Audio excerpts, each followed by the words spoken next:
Hi, Jackie here. Welcome back to my channel. I'm sharing my layout for One Sketch 3 Ways. This month's design is designed by Ellen.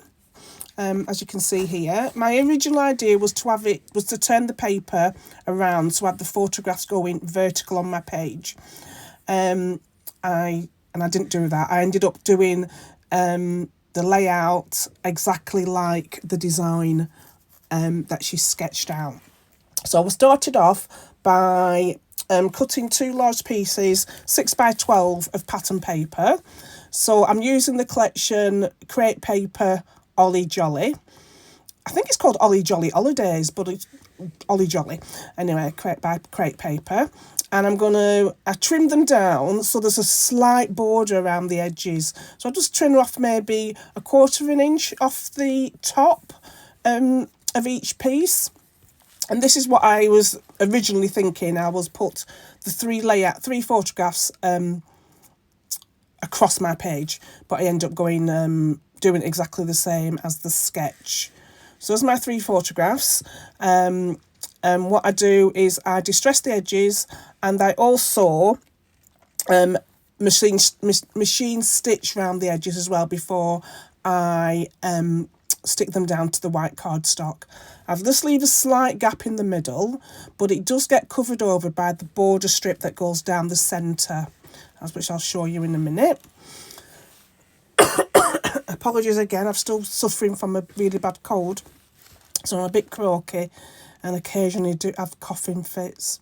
So I've just lined them up, hopefully, on my white cardstock, and then I am going to get some of the this green polka dot paper, and I did have a strip already cut out, but it wasn't wide enough, so I've just going to border punch another strip, and I think this one measures about 2 inches, roughly about 2 inches wide, and that just goes down the centre of the page. And I do put the design of the punch on the right hand side, not on the left. Here I am. So that goes down in the middle, and then again I'm still messing around which photographs I'm going to use. So off camera I've cut several sheets of pattern paper from this collection, just to use as mats behind my photograph, and I'll just distress all the edges of those.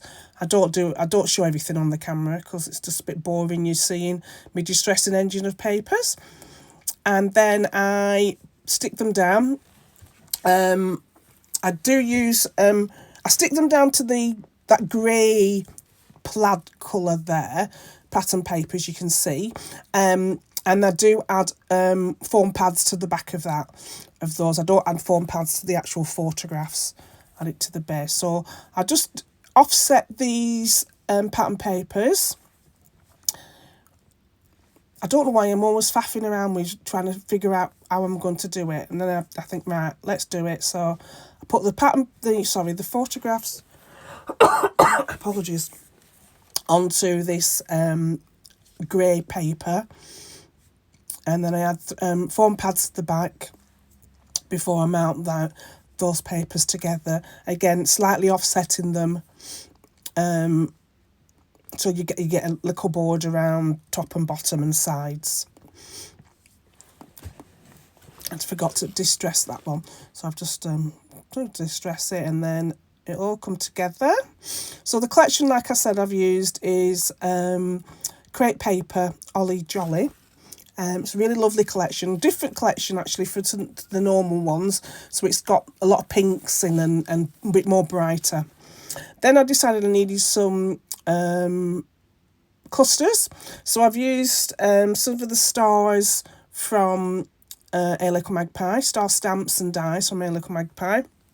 I did stamp them in green and red, and I think you'll see where I'm messing around thinking, oh, I'll have green, and then I'll take it off and I'll have red. I do end up with red in the end.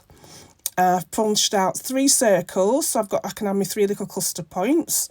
I do use the reverse side of that pattern paper, so I'd use it's like a pale blue with snowflakes that ends up being on shore, not the pink stripe as you can see on the picture. the other idea I had was to have 2 or 3 of those stars in that in each cluster area, but I do end up with just one stamped image of the stars, with the red ones. And then I went through my Elle Studio products, and as you know, if you follow me, I'm a great lover of Elle Studio, so I've got 1,000,001 stars and dots and hearts and things and labels. So I've just gone and went through and got some colours that would coordinate well with this collection. And I'm going to put this down in the middle, just line it up with my ruler, and make sure it's nice and straight. I do end up having to move it a bit further up because I know that I'm going to have quite a large title, as it says on the sketch. So here we are, it's where I turn the pink circles round for my clusters, and then I will add a red star, punched and stamped star, or stamped and punched, should I say, star, to each cluster, as well as some puffy stars from Elle Studio and some dots, dots from Elle Studio as well, from a puffy sheet. I do add some of these labels. Again, I always cut them off. I don't know why, but I do. I don't cut the bottom one. The bottom one goes to the girls' hall, so that just goes there. Off camera, and I forgot to do it, but off camera I have put the date and where we were. So the photographs are of penguins. Each Christmas of the last couple of years, Birmingham have done like a trail. So in 2022 it's the Penguin Trail. So obviously there's I don't know, there was about that year there must have been about 20 penguins models around the city centre. So me and James, when we went to the city, we tried to see if we could find them all. Didn't find them all, but we did quite a lot of them. I know I've not documented these photographs before, so I thought I'll use them for this one. And this year, in 2024, they have got reindeers. There's only 12 dotted around the city, so we'll be going around in December when we go up to the German market, and see if we can find all those as well. So here I am, putting some puffy stickers, puffy stars, and some little dots. And then for my title, I've used the Blvd Lunar Alphabet puffy stickers. I absolutely love these stickers. I think I've got them all now, all the colours. So I've used that, and I've just cut in. It was called the Brums Penguin Parade 2022. So here is a few close-ups. Thank you for stopping by. Don't forget to go to Helen and Sarah's YouTube channels to see how they've tackled this sketch, and also join us on our Facebook page where you will see more inspiration of how to use this sketch. Thank you for stopping by. Till next time. Bye.